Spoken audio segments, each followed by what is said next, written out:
मिलन मैले त सुनेको कि दुबई धेरै टाइमसम्म ओइलमा डिपेन्डेन्ट थियो होइन अहिले अब ओइल सकेपछि के हुन्छ होला आर्यले सोधेको क्वेसन एकदम सही हो तर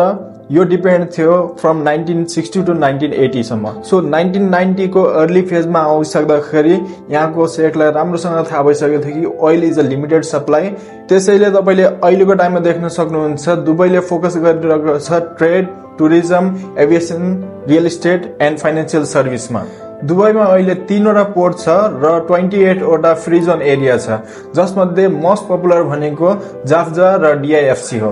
त्यो मात्र नभएर दुबईले ग्लोबल इभेन्टहरू लन्च गर्ने गरेको छ जसमध्ये सबसे पपुलर भनेको एक्सपो 2020 थियो सो अहिलेको करेन्ट सिचुएसनमा हेर्यो भने लेस देन 1% मात्र कन्ट्रिब्युसन छ ओइलको जस कारणले गर्दाखेरि तपाईहरु निर्धक्क भएर अरु सेक्टरमा दुबईमा इन्भेस्ट गर्न सक्नुहुन्छ मैले अहिले इन्भेस्टरहरुलाई दुबई रियल इस्टेटमा इन्भेस्ट गर्नको लागि हेल्प गरिरहेको छु यदि तपाई पनि एउटा स्मार्ट इन्भेस्टमेन्ट गर्न चाहनुहुन्छ भने तपाईले कन्ट्याक्ट गर्न सक्नुहुन्छ मलाई